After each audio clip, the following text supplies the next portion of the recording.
నా శరీరాన్ని పోషించుకొనుటకు మరియు కుటుంబ వ్యవస్థ నడుస్తూ ఉండడానికి కావలసినంత శ్రమ మాత్రమే భౌతిక జీవితంలో నేను తీసుకున్నాను. శరీరాన్ని ఉపయోగించుకోవటానికి ఎంత తక్కువ సంభవమో అంత తక్కువ ప్రయత్నాలు, శరీర యంత్రానికి బాడుగ ఇచ్చే దృష్టికోణంతోనే అతి ముఖ్యమైన భౌతిక కార్యక్రమాలు చేసుకున్నాను. ధన సంపాదన లక్ష్యం కూడా అంతవరకే దృష్టిలో ఉంచుకున్నాను. నా అంతఃకరణ నిరంతర లక్ష్యప్రాప్తి కొరకు ప్రయత్నిస్తూ ఉండటం వల్ల భౌతిక ప్రలోభాలు మరియు ఆకర్షణలో ఇరుకునే పరిస్థితి, అవసరం నాకు ఎప్పుడూ రాలేదు.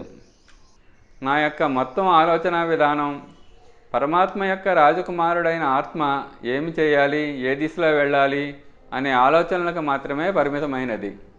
పై ప్రశ్నలు సులభమైనవే, వాటికి జవాబులు కూడా సులభమైనవే.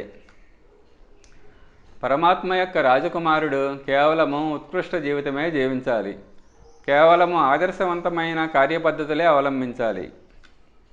ఈ మార్గం మీద నడవలేని వారికి చాలా భయాలు అనిపించి ఏం ప్రమాదాలు వస్తాయో, బేదరికం ఎలాంటి పరిస్థితులను చూపిస్తుందో, కుటుంబ సభ్యుల నుండి ఎటువంటి విమర్శలు ఎదుర్కోవాల్సి వస్తుందో అనే భయాలు పీడిస్తాయి. నేను కూడా అనేక మంది ఎగతాళి మరియు చేతకాని వాడిని అనే కటోక్తులు సహించవలసి వచ్చింది. కుటుంబ సభ్యులే నాకు ఎక్కువగా అడ్డుపడ్డారు. వారికి నా నుంచి లభించే అనేక భౌతిక లాభాలు లభించవు, వాటిని పోగొట్టుకుంటున్నాం అనే భావనతో నా ఆలోచనలు, కార్యపద్ధతిని మూర్ఖమైనవిగా అన్నారు. కానీ ఇది ఎక్కువసేపు నన్ను బాధించలేదు. మన నమ్మకము, విశ్వాసము, శ్రద్ధ సుదృఢంగా ఉంటే విరోధం ఎంతసేపు ఉంటుంది? చెడు మార్గం మీద నడిచేటప్పుడు మాత్రమే విరోధ తిరస్కారాలు స్థిరంగా ఉంటాయి. మంచితనం అనేది వ్యక్తిని మాత్రమే కాక ఇతరులను కూడా రక్షించే విభూతి శక్తి.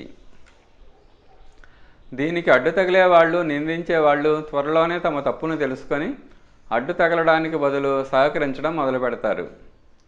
మన యొక్క ఆస్థ, శ్రద్ధ, విశ్వాసం ఎంత గొప్పగా స్థిరంగా ఉంటాయో, ఎంత దృఢంగా ఉంటాయో, ప్రతికూలత అంత తొందరగా అనుకూలతగా మారుతుంది.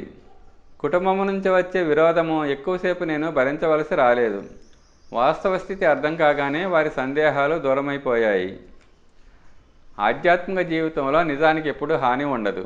అప్పుడప్పుడు బాహ్య దృష్టిలో బేదరికం ఉన్నట్లు అనిపించినా ఇటువంటి వ్యక్తులు ఆత్మిక శాంతి, సంతోషము వల్ల చాలా ప్రసన్నంగా ఉంటారు. ఈ ప్రసన్నత మరియు సంతుష్టి ప్రతి ఒక్కరిని ప్రభావితం చేసి విరోధులను కూడా సహకరించే వ్యక్తులుగా మారుస్తుంది. నా కష్టాలన్నీ ఇలాగే నివారించబడ్డాయి.